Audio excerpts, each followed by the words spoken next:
কি বলবে? আজকে ম্যাডাম অনেকদিন পরে ভিডিও করার ইচ্ছে হয়েছে।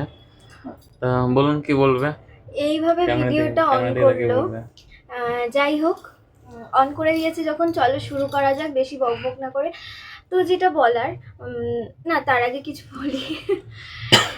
আম বেশিরভাগ সময় তোমরা আমাকে এখন নাইটিতেই দেখতে পাও। একটু বেরোনোর ছিল, বাট ক্যান্সেল করলাম, শরীরটাও ঠিক লাগছে না, আর কালকে একটু বেরোতে হবে, সেই জন্য ভাবলাম একেবারে কালকেই, কারণ দুদিন পর পর বেরোনোর মতন এখন শরীরে আর দেয় না। যাই হোক, বেরোনো ছিল বলে রেডি হয়েছিলাম, রেডি হওয়ার পরে ক্যান্সেল করলাম। তো ভাবলাম ভিডিওটাই করা যাক। তো যে টপিকে ভিডিওটা করব সেটা হলো, তুমি আসো, কেন বেরিয়ে গেলে? না না না, তুমিও থাকবে ভিডিওতে, তোমারও কিছু বক্তব্য থাকলে না, বলবে। আমার কোনো বক্তব্য নেই। নেই যখন, তাহলে চুপ থাক। আমি নিজে মাত্র চুপই আছি। আমি সবসময় চুপই থাকি তোমার সামনে।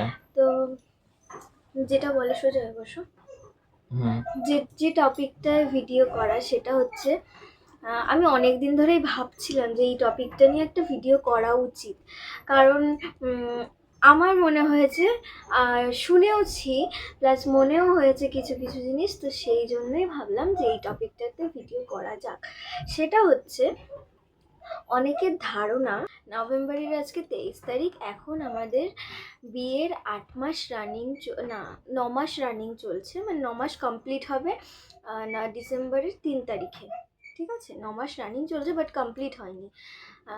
তো যাই হোক, আর আমার প্রেগনেন্সির কত কি চলছে সবটাই তোমাদেরকে এই ভিডিওতে বলবো, বাট পুরো ভিডিওটা দেখতে হবে।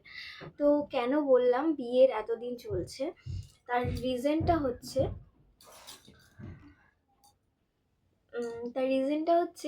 যে আমার প্রেগনেন্সিরও যেরকম মাস সেরকম অনুযায়ী আমার বিয়েরও এরকম মাস। সেটা নিয়ে অনেকের ধারণা থাকতে পারে যে হয়তো বা বিয়ের মাসে, মানে বিয়ের ওই যে যে সময় বিয়ে ছিল সেই সময় আমি প্রেগনেন্ট হয়ে গেছি, বা হয়তো অনেকে ভাবে মনে মনে যে হয়তো আগে প্রেগনেন্ট হয়ে গেছি। তো সবার ধারণাটা আর কি ভুল কি ঠিক সেটাই প্রমাণ করা যায়, প্রমাণ নয় আর কি, কিছু কথা বলার জন্য এই ভিডিওটা অন করা। তো আমাদের অফিসিয়াল ম্যারেজ হয়েছে গত বছর, মানে 2024 সালের অগাস্টের 14 তারিখে, আর এই বছর অগাস্টের 14 তারিখে আমাদের 1 বছর কমপ্লিট হয়ে গেছে। তো যেটা আর কি অ্যাকচুয়ালি ধরা উচিত সেটা হচ্ছে অফিসিয়াল ম্যারেজটা, তো সেই হিসেবে আমাদের 1 বছর কমপ্লিট হয়ে গেছে। আর আমাদের সোশ্যাল ম্যারেজটা তার 7 মাস মতন পরে হয়েছে, যেটা হয়েছে মার্চের 3 তারিখে, এই বছর 2025-এর মার্চের 3 তারিখে। তো সেই হিসেবে তোমাদেরকে যেটা ভিডিও শুরুতে বললাম, যে এখন 9 মাস রানিং চলছে, কমপ্লিট হয়নি, 9 মাস হবে 3 তারিখ আসলে নেক্সট মান্থে। তো আমার বিয়ের পরে, এটা নিয়ে আমার লজ্জার কিছু নেই, এটা নর্মালি বলা যেতেই পারে। আর আমার আমার কোনো কোনো কথায় বলতেই লজ্জা লাগে না, আমি নর্মালি বলছি, তোমাদের সাথে শেয়ার করছি। সেটা হচ্ছে, আমার বিয়ের 20 দিনের মাথায়, মানে 3 তারিখে বিয়ে হয়েছে, 23 তারিখে 20 দিনের মাথায় আমার ফার্স্ট পিরিয়ড হয়। ঠিক আছে, তারপরে তারপরের মান্থে আমার 28 দিনের সার্কেল, আমার 28 দিন হিসেবেই হয় প্রত্যেক মান্থে। তারপরের মান্থে আমি ডেটটা এখন বলছি না, যেহেতু প্রেগনেন্সি রিলেটেড ব্যাপার। তো যাই হোক, তোমরা বুঝে নিও।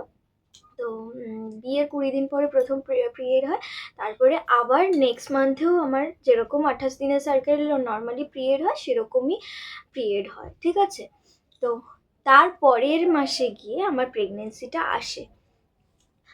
আর প্রেগনেন্সি রিলেটেড এর পরের ভিডিওগুলোতে আমি কি কি সমস্যা হয়েছে না হয়েছে, কোথায় ডক্টর দেখাচ্ছি, সবটাই তোমাদের সাথে শেয়ার করব। এই ভিডিওতে জাস্ট এটাই বলার ছিল যে আমাদের বিয়ের পরে আমার 2বার পিরিয়ড হয়েছে। বিয়ের সঙ্গে সঙ্গেই আমি প্রেগনেন্ট হয়ে যাইনি, বা আগেও হয়ে যাইনি, বিয়ের বিয়ের পরেই আমি, মানে আর কি, বিয়ের পরে আমরা, বিয়ের সময় বা বিয়ের আগে আমরা ভেবেছিলাম যে মোটামুটি 2-3 বছর কমপ্লিট হলে তারপরে নেব। তো আমার বিয়ের পরে কিছু প্রবলেম হয়, প্লাস বিয়ের আগেও কিছু প্রবলেম হয়। তো সেই জন্য আর কি আমরা দুজন মিলেই ডিসাইড করি যে খুব বেশি লেট করা উচিত না, যেহেতু আমাদের রিলেশনটা অনেক দিনের, প্লাস আমার কিছু সমস্যাও আছে শারীরিক। সেরকম কিছু বেশি বাড়াবাড়ি নয়, সেই জন্যই চেয়েছিলাম। আজকাল তো অনেকেই অনেক সমস্যায় ভোগে, তাই ভুগতে চাইনি, ডক্টরের কাছে যাতায়াত, ওষুধের পেছনে খরচ এইসব করতে চাইনি। তাই ভাবলাম সমস্যা বেশি বাড়াবাড়ি হওয়ার আগে নিয়ে নিই, তারপরে ঘোরাফেরা সব করা যাবে। তো আমরা হানিমুনেও যেতে পারিনি, ঠিক আছে, তিনজনে একসাথে যাব। তো আজকের মতন এখানেই ভিডিওটা, টাটা। আবার নেক্সট ভিডিওতে খুব তাড়াতাড়ি দেখা হবে তোমাদের সাথে। আর আমি এরপরে প্রেগনেন্সি রিলেটেড অনেক অনেক ভিডিও আনার চেষ্টা করব।